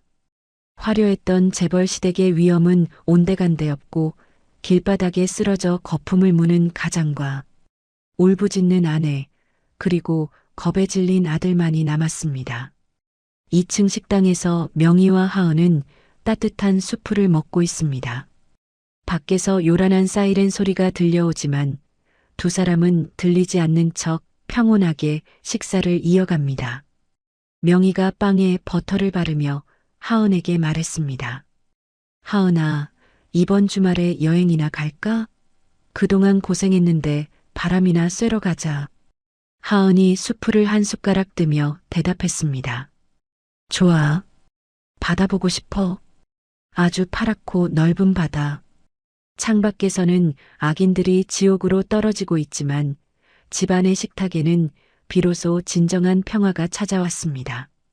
하지만 벼랑 끝에 몰린 쥐는 고양이를 무는 법. 쓰러진 최동훈을 대신해 독이 바짝 오른 박미숙의 눈빛이 심상치 않게 번들거립니다. 구급차에 실려가며 박미숙이 명희의 집을 향해 이를 갈며 중얼거렸습니다. 두고 봐. 내가 이대로는 안 죽어. 죽어도 너희들 물귀신에서 같이 죽을 거야. 내 아들 인생 망친 년들 가만 안 둬. 몰락의 끝에서 마지막 발악을 준비하는 악녀의 저주가 섬뜩하게 울려 퍼집니다. 알코올 냄새가 진동하는 VIP 병실. 최동훈이 링거줄을 주렁주렁 매단 채 침대에 누워 거친 숨을 몰아쉬고 있습니다. 회사는 부도가 났고 집은 압류 딱지가 붙었으며 평생 모은 재산은 공중분해되었습니다. 옆간이 침대에 앉은 박미숙은 퉁퉁 부은 눈으로 스마트폰을 검색하며 손톱을 물어뜯고 있네요. 그녀의 눈빛은 반성이 아닌 도끼와 살기로 번들거리고 있습니다. 최동훈이 쉰 목소리로 아내를 불렀습니다. 여보, 이대로는 못 죽어. 억울해서 눈을 못 감는다고. 그 여편네랑 하은이년 가만두면 안 돼. 우리만 죽을 순 없잖아. 박미숙이 스마트폰을 탁 소리나게 덮으며 이를 갈았습니다. 누가 아니래요? 내가 지금 뭘 찾고 있는지 알아요? 사건 반장 알죠? 거기 제보하려고요. 그리고 내 동창 중에 인터넷 신문 기자 있잖아요. 김 기자. 걔한테 연락해놨어요. 기자? 기자는 불러서 뭐하게? 우리 망신만 더 당하려고? 박미숙이 회심의 미소를 지으며 품속에서 USB 하나를 꺼내 보였습니다. 망신은 우리가 아니라 걔니가 당해야죠. 이게 뭐게요? 결혼식장 CCTV 영상이에요. 최동훈이 깜짝 놀라 상반신을 일으켰습니다. 아니, 그건 우리가 뺨 때리는 거 찍힌 거잖아. 그걸 공개하면 우리가 죽는 거 아니야? 박미숙이 눈을 가늘게 뜨며 비릿하게 웃었습니다. 어머, 당신도 참. 요즘 기술이 얼마나 좋은데 원본을 그대로 써요? 앞뒤 다 자르고 교묘하게 편집하면 가해자가 피해자 되는 거 순식간이에요. 하은이 그년이 넘어질 때 팔 허우적거리는 거 기억나죠? 그걸 내가 맞는 것처럼 보이게 편집하면 된다고요. 잠시 후 병실 문이 열리고 뿔테 안경을 쓴 얍삽한 인상의 남자가 들어왔습니다. 자극적인 가짜 뉴스를 퍼나르기로 유명한 삼류 유튜버이자 인터넷 기자인 김철수입니다. 김철수가 카메라를 들이대며 호들갑을 떨었습니다. 아이고, 사모님, 이게 무슨 일입니까? 대기업 갑질에 당하셨다면서요? 제가 아주 정의의 사도가 되어드리겠습니다. 근데 거마비는 좀 챙겨주셔야. 박미숙은 손목에 차고 있던 수천만 원짜리 다이아몬드 팔찌를 풀어 김철수의 손에 쥐어주었습니다. 이것이 그녀가 가진 마지막 비상금입니다. 박미숙이 눈물 연기를 시작하며 김철수의 손을 잡았습니다. 기자님, 이거면 되죠? 제발 억울한 거 좀 풀어주세요. 우리 며느리 아니, 그 악마 같은 년이지. 재벌가 숨겨진 딸이라는데 그 배경 믿고 시어머니인 저를 개 패듯이 팼어요. 여기 멍든 거 보이시죠? 박미숙은 자기가 부딪혀서 생긴 멍을 보여주며 뻔뻔하게 거짓말을 늘어놓았습니다. 김철수는 팔찌를 주머니에 챙겨 넣으며 입꼬리를 실룩거렸습니다.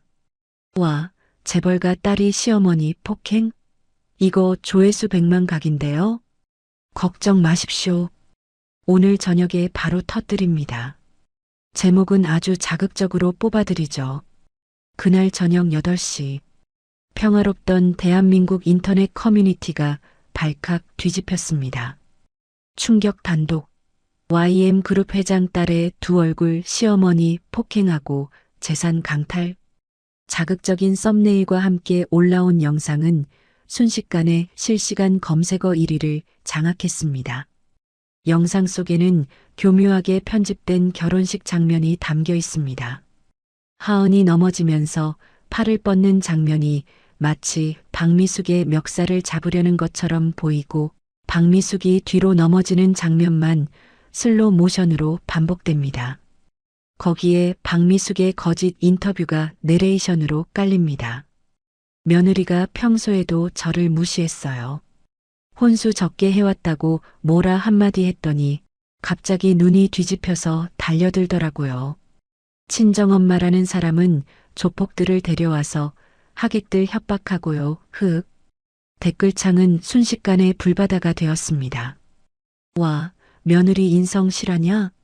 완전 사이코패스네. 돈 많으면 다야.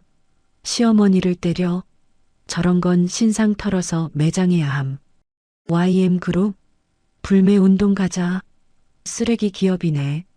진실을 모르는 대중들의 분노는 걷잡을 수 없이 타올랐습니다. 같은 시각, 명희의 집. 하은은 소파에 앉아 덜덜 떨리는 손으로 스마트폰을 보고 있습니다. 화면을 스크롤할 때마다 심장을 후벼 파는 악플들이 쏟아집니다.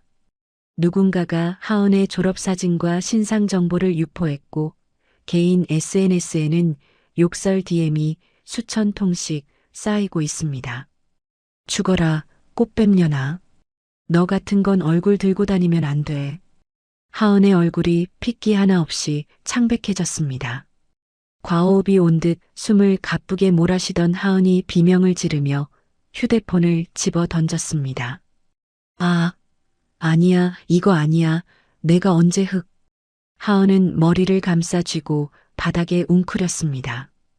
결혼식장에서 뺨을 맞았을 때의 공포보다 얼굴도 모르는 수만 명이 사람들이 자신을 향해 돌을 던지는 지금이 더 무섭고 끔찍합니다. 주방에 있던 명희가 놀라서 뛰어왔습니다. 하은아, 왜 그래? 무슨 일이야?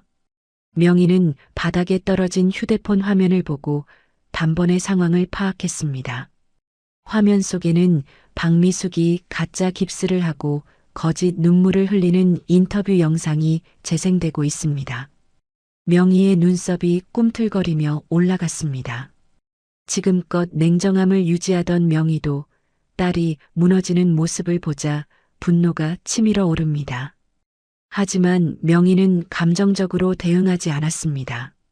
그녀는 떨고 있는 하은을 품에 꽉 안아주며 등을 쓸어내렸습니다. 명희가 단호하고 침착한 목소리로 말했습니다. 하은아, 보지 마. 귀 막고 눈 감아. 저런 쓰레기들이 짖는 소리에 네가 다칠 필요 없어. 엄마가 다 해결할 거야. 하은이 명희의 옷자락을 꽉 쥐며 울먹였습니다. 엄마 사람들이 나보고 죽으래. 내가 괴물이래. 나 어떡해. 누가 그래? 넌 피해자야. 저것들이 괴물이고 악마야. 엄마 믿지? 진실은 절대 안 져. 내가 저 혓바닥을 다 뽑아버릴 테니까 조금만 참아. 그때 현관문이 쾅쾅쾅 울렸습니다. 기자들이 냄새를 맡고 집 앞까지 찾아온 겁니다.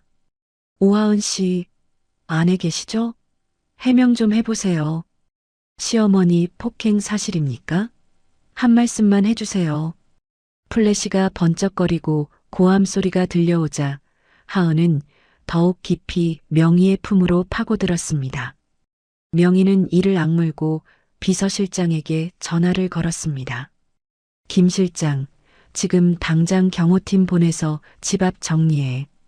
개미 새끼 한 마리도 얼씬 못하게. 전화를 끊은 명희는 곧바로 강도진 변호사에게 다시 전화를 걸었습니다. 도진의 목소리도 다급하기는 마찬가지입니다. 회장님, 지금 상황이 심각합니다. 여론이 완전히 넘어갔어요. 서버가 마비될 정도로 항해 전화가 오고 있습니다. 일단 공식 입장문부터 낼까요? 명희가 차갑게 대답했습니다.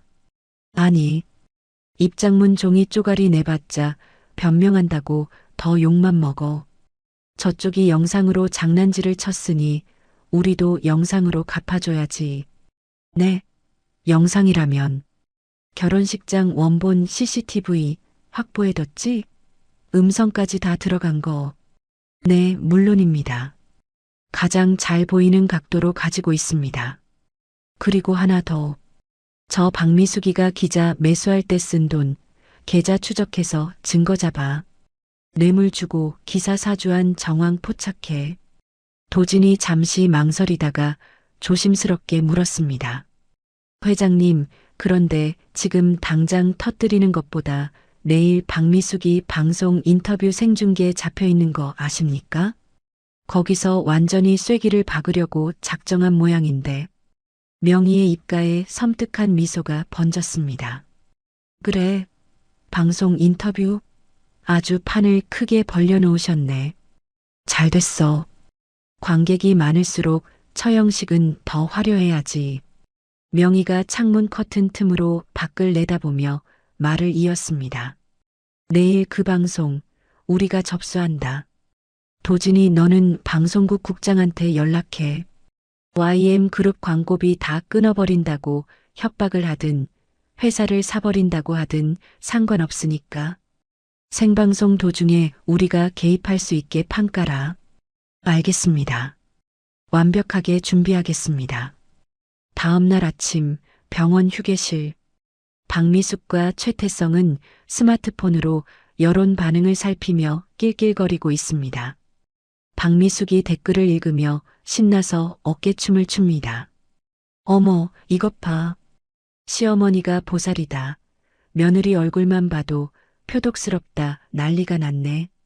태성아, 우리 이러다 국민 영웅 되는 거 아니니? 최태성도 덩달아 신이 났습니다. 그러게 엄마. 내 친구들도 전화와서 그동안 맘고생 심했겠다고 위로해 주더라. 이걸로 위자료는커녕 우리가 명예훼손으로 돈 뜯어낼 수 있겠는데? 두 모자는 자신들이 판 무덤인 줄도 모르고 잠시 찾아온 거짓된 승리에 취해 있습니다. 최동우는 병실 침대에 누워 TV를 켜며 흡족한 표정을 짓습니다. 그래, 여론이 밥 먹여주는 거야. 오늘 오후 2시 인터뷰, 거기서 눈물 좀 더 짜네. 아주 그 집안을 재기불능으로 만들어버리라고. 박미숙이 거울을 보며 화장을 고칩니다.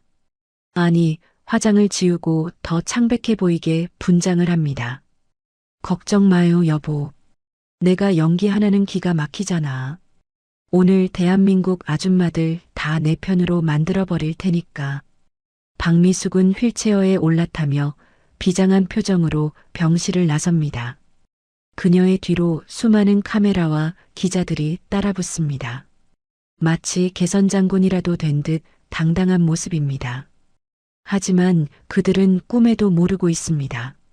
지금 이 순간 강도진 변호사가 방송국 조정실에 들어와 메인 PD의 어깨를 두드리며 USB를 건네고 있다는 사실을.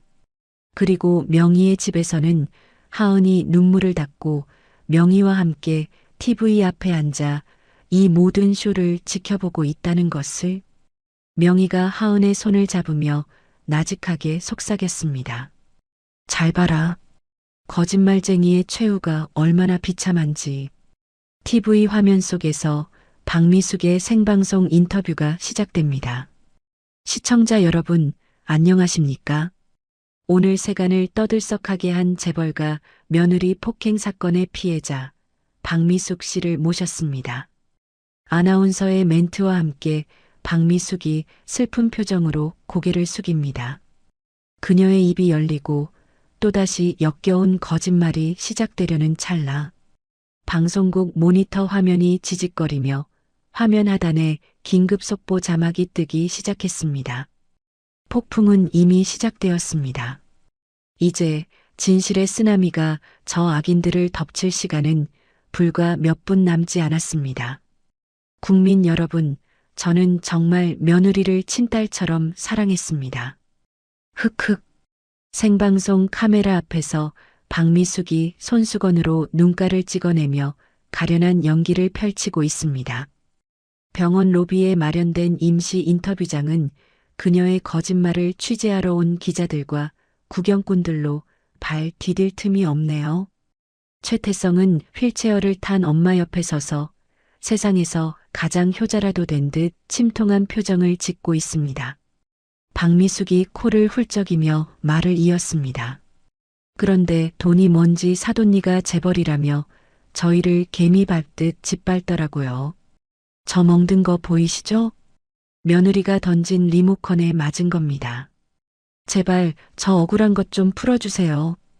현장에 있던 사람들은 웅성거리며 동정 어린 시선을 보냅니다. 실시간 댓글창에는 시어머니 불쌍해서 어떻게, 재벌 갑질아웃, 며느리 구속해라 같은 반응들이 폭포수처럼 올라옵니다. 박미숙은 속으로 쾌재를 부르며 회심의 미소를 감춥니다. 됐어. 이대로면 여론재판으로 그년들 매장시키는 건 시간 문제야. 그때였습니다. 박미숙의 뒤에 설치된 대형 모니터 화면이 치직거리더니 갑자기 검은 화면으로 바뀌었습니다. 방송 진행자가 당황하며 이니어를 만지작거립니다. 잠시 방송 송출에 문제가 생긴 것 같습니다. 시청자 여러분 양해 부탁드립. 하지만 멘트가 끝나기도 전에 모니터 화면이 다시 켜지며 전혀 다른 영상이 재생되기 시작했습니다. 그것은 흐릿하게 편집된 영상이 아닌 초고화질 CCTV 원본 영상이었습니다. 화면 속 장소는 며칠 전 그 결혼식장입니다. 영상 속 박미숙이 악기 같은 표정으로 며느리 오하은을 향해 소리치는 모습이 선명하게 잡힙니다. 더러운 손으로 어딜 만져. 하여간 천한 것들은 꼭 티를 내요. 이어서 들려오는 소리는 현장에 있는 모든 사람을 얼어붙게 만들었습니다. 자, 박미숙이 풀스윙으로 하은의 뺨을 때리고 하은이 맥없이 바닥으로 나뒹구는 장면이 슬로 모션도 아닌 정속도로 적나라하게 재생됩니다. 엄마, 쪽팔리게 진짜 왜 그래? 아내를 일으키기는커녕 짜증을 내는 최태성의 목소리, 그리고 하객들을 위협하는 최동훈과 경호원들의 모습까지. 거짓말을 할 수 없는 진실의 눈이 거대한 스크린을 가득 채웁니다. 인터뷰장은 순식간에 찬물을 끼얹은 듯 조용해졌다가 곧이어 비명과 경악 소리로 뒤덮였습니다. 헐, 뭐야? 때린 게 시어머니였어? 와, 대박. 저거 완전 미친 여자 아니야? 박미숙은 뒤를 돌아보고는 기겁을 하며 비명을 질렀습니다. 야, 뭐야? 저거 꺼. 당장 끄란 말이야. 방송사고야. 방송사고. 박미숙이 휠체어에서 벌떡 일어나 모니터를 가리려 팔을 허우적거렸습니다. 다리가 아파서 걷지도 못한다던 사람이 멀쩡하게 뛰어다니는 꼴이라니 코미디가 따로 없습니다. 그때 현장의 스피커에서 또 다른 음성 파일이 재생되었습니다. 어제 박미숙이 삼류 유튜버 김철수에게 뇌물을 주며 했던 통화 내용입니다. 기자님, 이거면 되죠? 하은이 그년 완전 꽃뱀으로 몰아주세요. 편집 기술 좋으시다며? 내가 맞는 것처럼 조작 좀 잘해줘요. 아주 사회에서 매장시켜버리게. 박미숙의 천박하고 악랄한 목소리가 병원 로비에 쩌렁쩌렁 울려 퍼집니다. 최태성은 얼굴이 사색이 되어 뒷걸음질 치다가 카메라 삼각대에 걸려 넘어졌습니다. 현장에 와 있던 유튜버 김철수는 얼굴을 가리고 쥐새끼처럼 도망가려다 사람들에게 붙잡혔습니다. 방송을 진행하던 아나운서가 싸늘한 표정으로 마이크를 잡고 말했습니다. 시청자 여러분, 지금 보신 영상과 음성 이것이 사건의 진실인 것 같습니다. 박미숙 씨 해명하시죠. 이게 조작된 겁니까? 카메라들이 일제히 박미숙의 얼굴을 클로즈업합니다. 박미숙은 덜덜 떨리는 손으로 얼굴을 가리며 악을 썼습니다. 아니야. 이거 다 음모야. 전현들이 돈으로 방송국 매수한 거야. 난 몰라. 난 억울해. 그때 로비 입구 쪽에서 웅장한 엔진 소리와 함께 검은색 세단 한 대가 멈춰 섰습니다. 차 문이 열리고 선글라스를 쓴 윤명희와 강도진 변호사가 수십 명이 경호원을 대동하고 나타났습니다. 기자들의 플래시가 기관총처럼 터지며 그들을 향해 쏟아집니다. 명희는 당당한 걸음걸이로 박미숙의 코앞까지 걸어와 멈춰 섰습니다. 명희가 선글라스를 벗자 서슬 퍼런 눈빛이 박미숙을 관통합니다. 명희가 낮지만 또렷한 목소리로 말했습니다. 쇼는 끝났어. 박미숙 씨. 재미있었나? 내 딸을 마녀로 만들어서? 박미숙이 바들바들 떨며 명희를 노려봤습니다. 너 인연. 네가 꾸민 짓이지? 감히 방송을 망쳐? 도진이 앞으로 나서며 마이크를 잡고 기자들을 향해 브리핑을 시작했습니다. 안녕하십니까? 법무법인 정의 강도진 변호사입니다. 저희는 방금 공개한 영상 외에도 최동훈 전 사장의 수백억대 횡령 및 탈세 증거, 그리고 박미숙 씨의 상습 폭행 피해자 12명이 진술서를 확보했습니다. 도진이 두툼한 서류 뭉치를 들어보이자 현장은 다시 한번 술렁거립니다. 또한 허위사실 유포를 사주한 정황이 담긴 계좌 내역까지 모두 검찰에 제출했습니다. 이 시간부로 무관용 원칙으로 대응하겠습니다. 명희는 서류 따위는 필요 없다는 듯 박미숙의 귓가에 대고 나직하게 속삭였습니다. 내가 말했지? 뼈 한 조각도 남기지 않겠다고. 이제 네가 지옥을 맛볼 차례야. 바로 그때 병원 밖에서 요란한 사이렌 소리가 들려왔습니다. 위용, 위용, 위용. 경찰차 5대가 병원 입구를 막아서고 제복을 입은 경찰들이 들이닥쳤습니다. 형사 반장이 수갑을 꺼내 들고 박미숙과 최태성에게 다가왔습니다. 박미숙 씨, 최태성 씨, 정보통신망법 위반, 명예훼손, 무고죄 및 특수상해 혐의로 긴급 체포합니다. 변호사를 선임할 권리가 있고 철컥. 차가운 수갑이 박미숙의 양손목에 채워졌습니다. 박미숙이 미친 듯이 발버둥 쳤습니다. 이거 내가 누군지 알아? 이거 안 풀어? 여보, 나 좀 살려줘. 하지만 휠체어에 앉아있던 최동훈은 이미 다른 경찰들에게 둘러싸여 있습니다. 최동훈 씨, 특정경제범죄 가중처벌법상 횡령 및 배임 혐의로 체포합니다. 최동훈은 모든 것을 포기한 듯 고개를 떨구고 순순히 손을 내밀었습니다. 그의 눈에는 초점이 없고 입가에는 허탈한 침만 흐르고 있네요. 경찰에 의해 줄줄이 끌려나가는 최동훈 일가.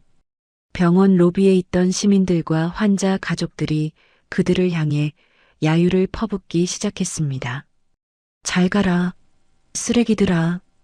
콩밥 먹고 정신 차려. 누군가가 마시던 물병을 던져 박미숙의 머리에 명중시켰습니다. 아!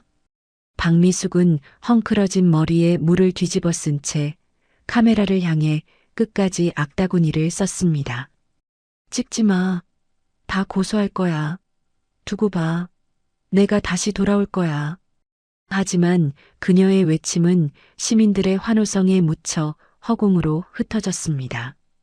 최태성은 고개를 푹 숙인 채 경찰차에 타려다 멀리 서 있는 명희와 눈이 마주쳤습니다. 그는 명희의 서늘한 눈빛을 보고는 오줌이라도 지릴 듯 몸을 떨며 급하게 차 안으로 도망치듯 몸을 숨겼습니다.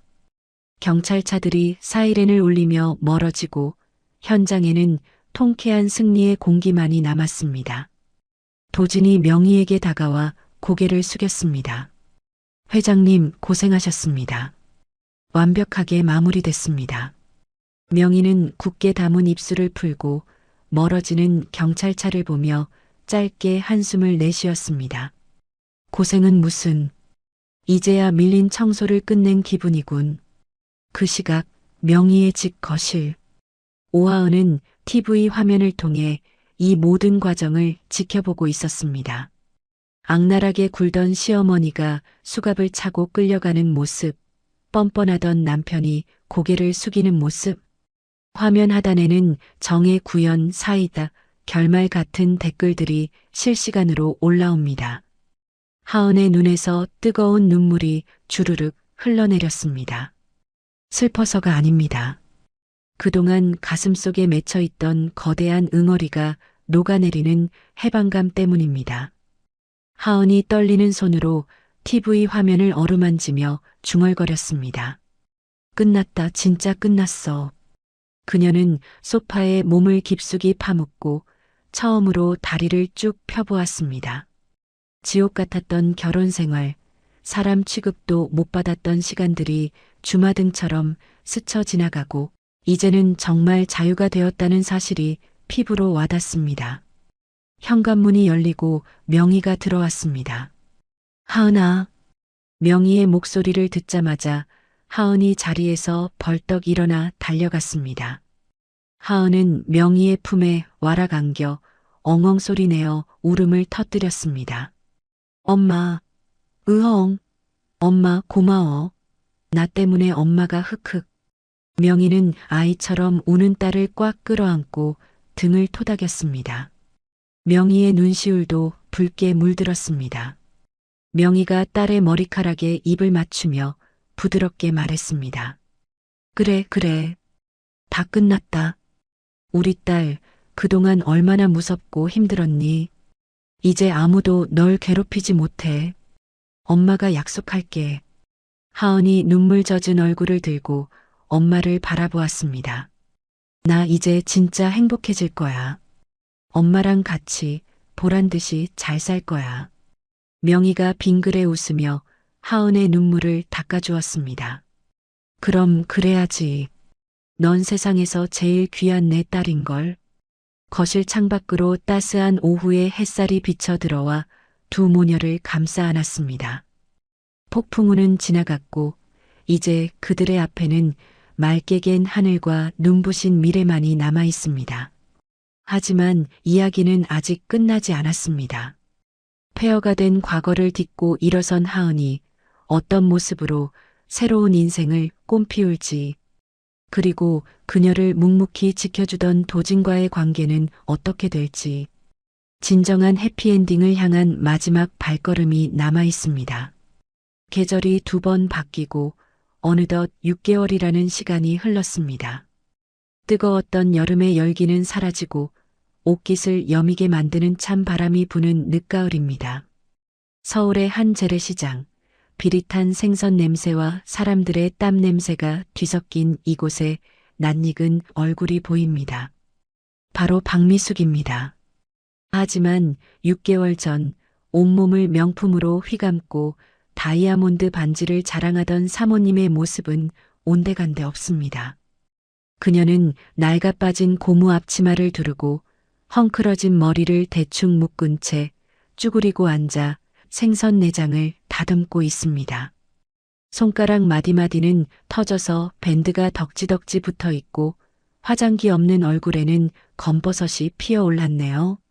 지나가던 손님이 생선을 가리키며 퉁명스럽게 묻습니다. 아줌마, 이거 고등어 얼마야? 싱싱한 거 맞아? 눈알이 왜 이렇게 탁해? 박미숙이 거친 손으로 생선 물기를 털어내며 억지 웃음을 짓습니다. 아이고 사모님, 오늘 아침에 들어온 물건이에요. 3마리에 10,000원에 드릴게. 가져가셔. 비싸네. 깎아줘요. 8,000원. 아휴, 남는 것도 없는데. 알았어요. 가져가요, 가져가. 박미숙이 검은 비닐봉지에 생선을 담아 건네자 손님은 돈을 던지듯 놓고 사라집니다. 박미숙은 바닥에 떨어진 1,000원짜리 지폐들을 주섬주섬 주우며 한숨을 내쉽니다. 에휴, 내 팔자야. 내가 어쩌다 이 꼴이 돼서.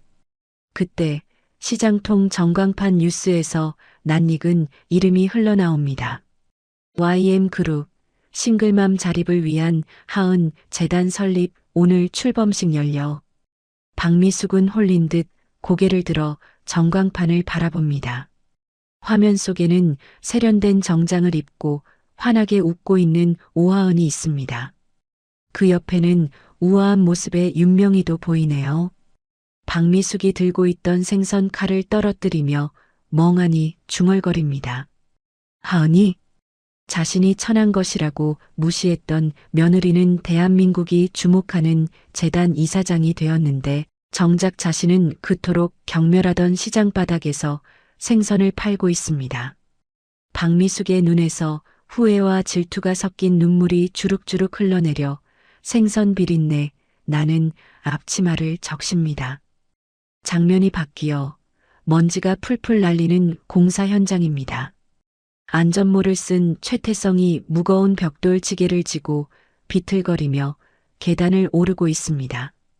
곱게 자란 도련님이었던 그에게 막노동은 지옥이나 다름없습니다. 아, 김씨, 똑바로 안 해?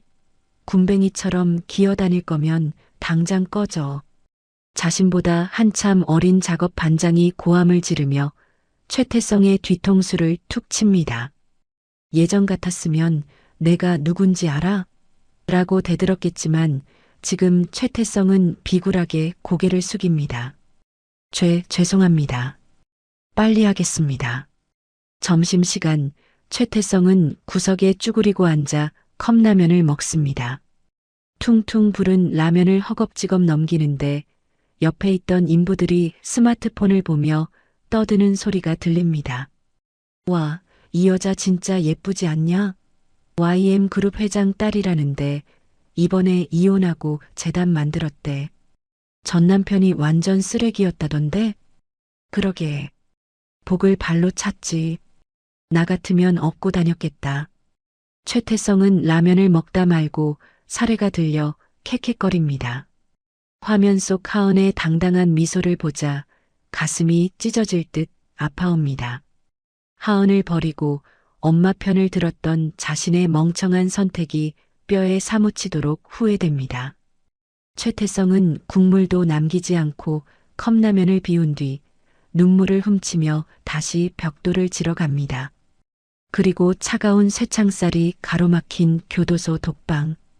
죄수복을 입은 최동훈이 멍하니 벽을 보고 앉아 있습니다. 특정경제범죄 가중처벌법 위반으로 징역 5년을 선고받은 그는 이제 회장님 소리를 듣던 과거의 영광을 잃고 초라한 노인이 되었습니다. 면회도 오지 않는 가족들을 원망하며 그는 차가운 마룻바닥에 누워 잠을 청합니다. 꿈에서라도 화려했던 시절로 돌아가고 싶지만 눈을 뜨면 기다리는 것은 좁은 감옥뿐입니다. 같은 시각 서울의 한 최고급 호텔 그랜드 볼룸. 수백 명이 정재계 인사들과 취재진이 모인 가운데 하은 재단의 출범식이 열리고 있습니다. 화려한 조명을 받으며 단상에 오른 하은은 더 이상 누군가의 며느리도 아내도 아닙니다. 그녀는 당당한 커리어 우먼이자 따뜻한 리더의 모습입니다. 하은이 마이크 앞에 서자 장내가 조용해집니다. 하은이 차분하고 힘있는 목소리로 연설을 시작합니다. 안녕하십니까? 하은 재단 이사장 오하은입니다. 저는 긴 터널을 지나오며 깨달았습니다. 혼자서는 일어설 수 없어도 누군가 손을 잡아준다면 다시 날아오를 수 있다는 것을요. 그녀의 시선이 객석 맨 앞줄에 앉은 명희에게 머뭅니다. 저에게 가장 든든한 날개가 되어주신 어머니 윤명희 회장님께 이 자리를 빌려 깊은 존경과 사랑을 전합니다. 우레와 같은 박수가 쏟아지고 명희는 눈시울을 붉히며 손수건으로 눈가를 찍어냅니다. 딸이 저렇게 멋지게 성장하다니 그동안의 고생이 눈 녹듯 사라지는 순간입니다. 행사가 모두 끝나고 사람들이 빠져나간 텅 빈 행사장. 강도진 변호사가 커다란 꽃다발을 등 뒤에 숨기고 하은에게 다가옵니다. 이사장님, 오늘 연설 정말 멋졌습니다. 팬 될 뻔했어요. 하은이 쑥스러운 듯 웃으며 머리카락을 귀 뒤로 넘깁니다. 놀리지 마세요. 저 다리가 얼마나 후들거렸는데요. 변호사님 덕분에 무사히 마쳤어요. 도진이 숨겨둔 꽃다발을 내밀며 진지한 표정으로 말합니다. 하은 씨, 저 이제 변호사님 말고 그냥 도진 씨라고 불러주면 안 됩니까? 하은이 꽃다발을 받아들고 눈을 동그랗게 뜹니다. 도진이 헛기침을 하며 말을 잇습니다. 지난 6개월 동안 하은 씨 곁에서 지켜보면서 변호사로서가 아니라 한 남자로서 하은 씨를 응원하고 싶어졌습니다. 저 하은 씨 옆에 계속 있어도 되겠습니까? 그것은 정중하지만 확실한 고백이었습니다. 하은의 얼굴이 분홍빛으로 물듭니다. 과거의 상처 때문에 사랑을 두려워했던 그녀지만 도진의 따뜻한 눈빛 속에서 새로운 용기를 발견합니다. 하은이 꽃향기를 맡으며 수줍게 고개를 끄덕입니다. 네, 도진 씨. 앞으로도 잘 부탁드려요. 두 사람 사이에 몽글몽글한 핑크빛 기류가 흐르고 멀리서 이를 지켜보던 명희가 흐뭇한 미소를 지으며 조용히 자리를 비켜줍니다. 며칠 뒤 맑게 갠 주말 오후 인천공항으로 가는 고속도로 위를 빨간색 오픈카가 시원하게 달리고 있습니다.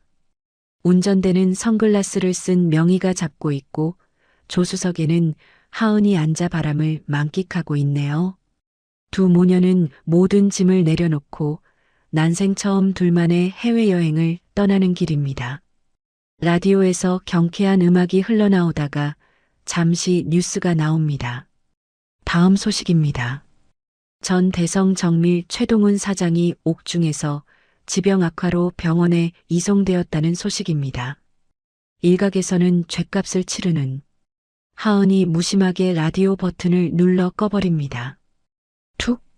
뉴스가 끊기고 다시 파도 소리 같은 바람 소리만 차 안을 채웁니다. 하은이 명희를 보며 씩 웃습니다. 엄마, 노래가 별로다. 우리 신나는 거 듣자. 명희도 호탕하게 웃으며 볼륨을 높입니다. 그래. 지나간 뉴스는 들어서 뭐하니. 우리 앞에는 이렇게 넓은 세상이 있는데. 차가 해안도로에 접어들자 탁 트인 푸른 바다가 눈부시게 펼쳐집니다. 반짝이는 윤슬이 마치 두 사람의 앞날을 축복하는 것만 같습니다. 하은이 자리에서 일어나 두 팔을 활짝 벌리고 소리칩니다. 아, 시원하다. 엄마, 나 진짜 행복해. 명희가 한 손으로 딸의 손을 꽉 잡으며 대답합니다. 나도 행복하다. 우리 딸, 이제 꽃길만 걷자. 오픈카는 끝없이 펼쳐진 수평선을 향해 질주합니다. 지옥 같았던 시집살이와 복수의 시간을 지나 비로소 찾은 완벽한 자유. 두 모녀의 환한 웃음소리가 파도 소리와 섞여 청량하게 울려 퍼집니다. 오늘 준비한 가슴 뻥 뚫리는 사이다, 복수극, 재미있게 들으셨나요? 딸을 위해 발톱을 숨기고 살았던 엄마의 위대한 사랑과 자신을 올가매던 사슬을 끊고 당당하게 비상한 하은이의 모습이 벅찬 감동을 줍니다. 남의 눈에 피눈물 흘리게 한 악인들이 비참한 최후를 맞는 걸 보니 10년 묵은 체증이 내려가는 것 같네요. 결국 최고의 복수는 나를 아프게 한 사람들보다 더 보란 듯이 행복하게 잘 사는 것 아닐까요? 여러분의 삶도 하은이처럼 언제나 눈부시게 빛나기를 항상 응원하겠습니다. 이야기를 끝까지 들어주신 분이 계시다면 잘 들었다고 댓글 하나만 남겨주세요. 지금까지 똑순이 사랑방이었습니다. 감사합니다.